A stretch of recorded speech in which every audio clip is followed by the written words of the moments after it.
wasiiru dowlaha wasaaradda maaliyadda Soomaaliland mudane Cismaan Cabdilaahi Saxardiid Cadaani oo booqasho ku jooga gobolka Minnesota ee wadankani Mareykanka ayaa la kulmay xubno ka tirsan jaaliyadda reer Soomaaliland ee ku dhaqan magaalada Minneapolis ee gobolka Minnesota. kulankani oo ahaa mid uu wasiirku ugu xog waramayay madaxda jaaliyadda reer Soomaaliland ee ku dhaqan gobolkani. ugu horeyntii waxaa magaca jaaliyadda ku hadlay mudane Maax Isaaq iyo mudane Ibrahim Aye oo halkaasi ka jeediyay hadallo isugu jira soo dhaweyn iyo mahadnaq, iyagoo wasiirkana uga mahad celiyay kulankani uu kala qayb galay jaaliyadda reer Soomaaliland ee Minnesota. kadib waxaa hadalka la wareegay wasiiru dowlaha wasaaradda maaliyadda mudane Cismaan Cabdilaahi Saxardiid oo halkaasi ka jeediyay warbixin aad u dheer oo dhinacyo badan taabanaysay oo uu kaga hadlay waxyaabihii uu qabsoomay xukuumadda hadda jirta ee uu madaxda ka yahay madaxweyne Axmed Silaanyo iyo waxyaabaha u qorshaysan ee ay rabto in ay qabato muddada u hadhay. wasiir Cismaan Saxardiid ugu horeyntii waxa uu mahadcelin ballaaran u jeediyay xubnaha ka soo qayb galay kulankani waxaana uu ku amaanay in guud ahaan jaaliyadda reer Soomaaliland ee gobolkani Minnesota ay yihiin dad wadankooda jecel oo aad u daneeya wadankooda hooyo, isla markaana jecel inay mar walba ogaadaan xaaladda dhabta ah ee wadankooda ku sugan yahay. wasiir Cadaani waxa uu sheegay in wadanka ay ka jirto nabadgelyo buuxda isla markaana uu wadanku yahay barwaaqo oo roobab badani ay ka da'een. wasiir Cismaan waxa kale uu ka hadlay waxqabadka xukuumadda uu ka tirsan yahay ee Soomaaliland oo uu tilmaamay in ay wax badan u qabsoomeen muddadii ay jirtay. waxa kale uu sheegay in horumar muuqda laga dheehan karo magaalooyinka waaweyn ee Soomaaliland. dalka mashaariic aad iyo aad u fara badan ayaa ka socda. ninkii 2010kii markii madaxweynaha la dooranayay berbera joogay iyo maanta ninka berbera taga wuxuu u kala arkayaa laba magaalo oo kala jaada. hadday xag wada tahay, hadday xag dhismayaal tahay, dhinac kasta oo aad eegto waxaad completely arkaysaa inay magaalada maxaan ku dhahdaa ay ka duwan tahay magaalooyinka. kadib wasiir Cismaan Cabdilaahi Saxardiid waxa uu halkaasi ka akhriyay warmurtiyada ka soo baxay shirkii wasiirada Soomaaliland dhawaan ugu qabsoomay xarunta madaxtooyada ee Soomaaliland. shirkaasi oo wasiir Cismaan uu ku sheegay mid lagu qiimeynayay waxqabadka xukuumadda muddadii ay jirtay.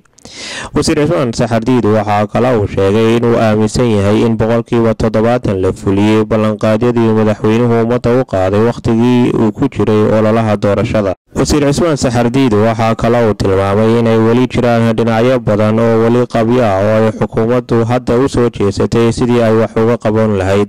dhinacyadaasi oo ay ka mid yihiin cadaaladda, shaqo abuurista iyo in si xaq ah loo qaybsado kheyraadka uu wadanku leeyahay. sida aad ka warqabtaan madaxweynuhu wuxuu dhowr jeer uu carabka ku dhuftay ama uu ka hadlay garsoorka dalku inaanu weli ahayn sidii uu ka doonayay. garsoorka dalku oo ah in ful cadaalada la helo, hadday maxkamadaha tahay, qof kastoo reer Soomaaliland inuu helo garsoor xaq iyo cadaalad ku dhisan. runtu waxay tahay inaanu weli ahayn sidii laga doonayay oo ay ka mid tahay waxyaabaha aan madaxweynuhu weli ku qanacsanayn inay sidoo wax u doonayay ay maxaan ku dhahdaa ay tahay wax looga qabto. ilaa muddo laba waxa loo saaray committee oo heer qarana. wasiir Cadaani waxa kale uu sheegay in waxyaabaha ay soo kordhiyeen xukuumadahan ay ka mid tahay la xisaabtanka hay'adaha caalamiga ah. waxa weeye marka ugu horeysa la register gareeyo ama la weydiiyo waxa la doonayaa in la eego barnaamijkan aad horta wada dalka muxuu xageebuu kaga jira qorshaha dalka dawladda madaxweynuhu uu sameeyay waxa weeye oo balaan ku sameeyay waxa jira balaan ah ilaa 2016 waxa jira balaan ah ilaa 2030 waxa isla jira balaan ah oo isku filaashaha cuntada oo isna ah ilaa 2030 ayaa jira. marka hadii uu ceel baanu ka caawinaynaa yiraahdo waxa la markiiba lagu xidhayaa wasaaradda maxaan ku dhahdaa macdanta biyaha.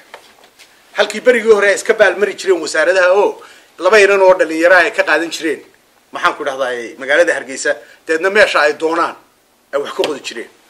maanta wasaaradda macdanta waxay eegaysaa xageeba biyo ceelasho ay looga baahan yahay wasiir cismaan waxaa kale uu sheegay in ay dowladdu dhintay cashuurta dadka laga qaado islamarkaana waxa uu sheegay in la abuuri doono hab casri ah oo cashuuraha waddanka lagu soo xireeyo cashuurtii dalka laga qaadi jiray with all that iyada soo kordheen haddana hoos baa loo dhimay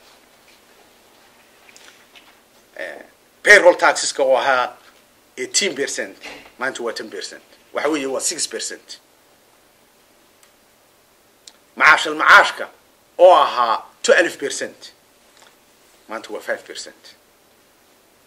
sales taxka oo aan runtii aadna u hana qaadin laakiin jiray 12% na ahaa waa 5% hoos baa loo dhimay.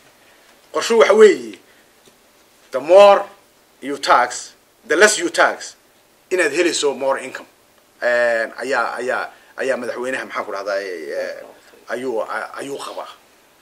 That's why cashuurtuna ay soo baxayso inkastaanay maxaan ku dhahdaa aanay weli sidii la doonayay aanay noqon. wasiir cismaan saxardiid mar uu ka hadlay doorashada golaha deegaanka ee fooday nagu soo haysa waxa uu sheegay in xisbiga kulmiye ee talada haya uu ka tirsan yahay uu rajo weyn ka qabo inuu ku soo baxo tartanka doorashada golaha deegaanka iyadoo laga duulayo ayaa uu yidhi waxqabadka ay dowladdu muujisay muddadii ay jirtay. wasiir cismaan waxaa kale uu sheegay in xukuumadda madaxweyne axmed maxamed maxamuud siilaanyo ay dadaal weyn u gashay sidii loo horumarin lahaa warbaahinta dowladda waxaana caddayn u ah ayaa uu yidhi idaacadda weyn ee dhowaanta waddanka laga hirgeliyey iyo tv-ga qaranka oo caalamka oo dhan wada gaadhay dhowaanna soo gaadhay qaaradani waqooyiga Ameerika. tv-ga qarankaada la joogay miyuu awal jiray intaanu axmed maxamed siilaanyo mudan axmed maxamed siilaanyo aan madaxweyne ahayn ilaa Yurub ilaa Maaka waa ka cawaale halka idin la joogay ka duubaya fikirkiina ka dhiiban kartaan idinkoo la hadlayo oo aad la fadhiisan kartaan oo waxa doonaysaan aad soo gudbin kartaan dawladda qoraal baa ugu soo gudbin kartaan. wasiir cismaan waxa kale oo jaaliyadda Soomaaliland kula dardaarmay in ay isku duubnaadaan oo ay ku dadaalaan sidii waddankooda hooyo ay wax u tari lahaayeen. gabagabadii wasiir cismaan saxardiid waxa uu dhageystay talooyin xukuumadda loo soo jeediyay waxaana uu ka jawaabay su'aalo aad u adag oo ay weydiiyeen xubnaha jaaliyadda reer Soomaaliland ee kulankaasi ka soo qayb galay. intaa kadib waxaanu wax ka weydiinay sida ay u arkaan kulanka wasiirka qaar ka mid ah xubnihii ka soo qayb galay kulankani wasiiru dowlaha wasaaradda maaliyadda ee Soomaaliland mudane cismaan uu la yeeshay xubnaha jaaliyadda reer Soomaaliland ee iyagu ku dhaqan magaalada Minneapolis ee gobolka Minnesota. عداني ونسودويننا سفعان بون نوغو وربحيي وربحينتيسينا سفعان بان uga dhageysannay inkastoo su'aalaha la weydiinayo u badnaan criticism oo dadku ay dhaleeco badan u soo jeediyeen xukuumadda laakiin anigu taa baad ka duwan ma qaadanaya oo ah reality-ga oo facts inaan ka hadlo sida ila tahay oo ah in xukuumadda jamhuuriyadda Soomaaliland uu hogaamiyo madaxweyne Axmed Maxamed Maxamuud Siilaanyo ay maanta waxyaalo undeniable amba aan la inkiri karin dalka ay ka qabatay ha ahaato siyaasadda arrimaha dibadda iyo ta gudaha horumarka ay gaarsiisay iyo sida shacabka jamhuuriyadda Soomaaliland ay ulahana qaaday waxa kamid ah haddana wax yar ka taabto shirarkii guuliga ka soo hoysay shirarkii London oo ku soo baxay in Soomaaliland iyo Soomaaliya for the first time ay wada hor fadhiistaan ka hadlaan kaasi waa guul weyn oo xagga siyaasadeeda siyaasadii arrimaha carabta oo la furay oo ka soo qaadi doono madaxweyne Axmed Maxamed Maxamuud Siilaanyo boqoshadii uu ku tagay isaga iyo wasiirkii arrimaha dibadda Dr. Maxamed Cabdullaahi Cumar iyo labadii wasiir madaxtooyada iyo wasaaradda arrimaha dibadda boqoshadii kale ku tageen waddanka Masar taasina waa furitaan cusub iyo bal cusub oo carabta iyo Soomaaliland u furmay.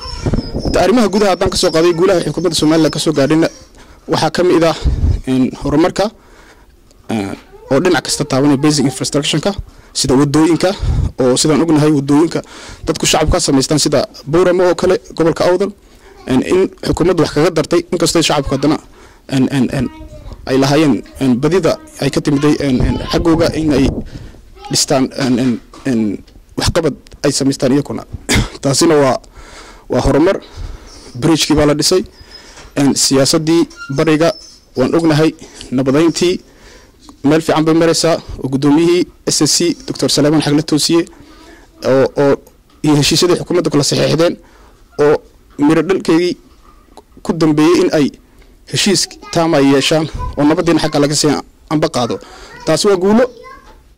bismillaahi raxmaan raxiim. cawaale aad iyo aad baad u mahadsan tahay, waan ku soo dhowahay.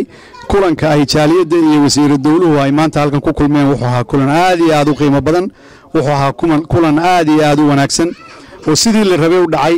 wasiirkuna war waafiya oo kombliita oo dhan ayuu noo sheegay, meelo fara badan buu ka hadlay, meel wasaaradooda maaliyadda ku saabsan iyo meel wasaaradaha kaleba ku saabsan, iyo shirarkii ay wada galeen ee ay golaha wasiiradu ay wada galeen iyo wixii ka soo baxay. waana wax aad iyo aad wax ku oola, waananu ku faraxnay. su-aalihii iyo wixii aanu weydiinayna runtii waanu ku wada qancnay intooda badan. dabcan warbixin ayuu wasiirku ini siiyey, warbixin dhammaystiran. warbixintaasi ma ku qanacdeenoo warbixin inaga shaafisay ma tahay wixii aad waddanka ka qabteen? haa, aad iyo aad warbixin dhan bay ahayd, warbixin inteeda badanna lagu wada qancay bay ahayd. kolley 100% wax la wada gaari karaa ma jiro, wax complete 100% ma jirayaan adduunyada marnaba. xataa waddankan Mareykan aynu joogno laftigiisa ayaan dhammayn mar walba, laakiin in badan su'aalaha aanu weydiinay iyo jawaabihii uu wasiirkuna siiyeyba waan ku qanacnay, waananu ku faraxsanahay aad iyo aad. cumar, waxaa jirta dhaliil baa dabcan xukuumadda u soo jeediseen, laakiin inaga laftigiina ka jaaliyad ahaan jaaliyadda reer Somaliland ee Minnesota inaga laftigiina waxaa laynii tirinayna dhaliilo badan ay jiraan oo aad tihiin jaaliyad aad u kala qaybsan oo xisbiyadii ku kala qaybsamay. miyeedaan ahayn intaad hortaad xukuumadda dhaliilaysaan inaad iniguna dhaliilihiina qaadataan oo sasaxdaan? aad iyo aad horta xisbiyadii runtii wayna kala yara fogeeyeen baad moodaa, laakiin ma kala qaybsanin sidaad aad u moodaysiin. waxaanu anagu nahay dad kala yara maqan oo hawlahoodii iyo qof waliba wixii dhaqaalihiisa uu raadinayay iyo dadkii maqnaa wixii uu qabanayay uu ku maqan. waanu isu maqannahay ma kala maqnin. markaanu isu nimaadnana inta badan waxaad aragtaa wax qabadka iyagu inuu noqdo wax aanu ka wada midaysannahay, khilaafka iyaguna uu aad iyo aad u yaryahay. marka waanu isu maqannaho waddankana waanu u maqannahay, laakiin dad kale tegey waan isku soo noqonaynin ma nihin marna. kulankani dhex maray jaaliyadda reer Somaliland ee iyagu ku dhaqan gobolka Minnesota iyo wasiiru dowlaha maaliyadda ee Jamhuuriyadda Somaliland mudane Cismaan Cabdilaahi Saxardiid oo loo yaqaano Cadaani ayaa ku dhamaaday jawi aad u fiican oo isafgarasho. waxaana ay xubnaha muhiimka ee jaaliyadda reer Somaliland ee Minnesota ay wasiirka weydiiyeen su'aalo aad u fara badan oo dhinacyo badan taabanayay oo ay ka weydiiyeen horumarka iyo xaaladda waddanka ay ku jirto. inkasta oo uu mudane Cadaani uu yahay nin halkan ku noolaan jiray, haddana waa mas'uulkii ugu darajada sareeyay ee ka socda xukuumadda madaxweyne Axmed Maxamed Maxamuud Siilaanyo oo booqasho ku yimaada gobolkani Minnesota oo ah meel ay aad ugu badan yihiin jaaliyadda reer Somaliland. cawaale Cabdilaahi Cawaale, telefishinka qaranka Jamhuuriyadda Somaliland, Minneapolis, Minnesota.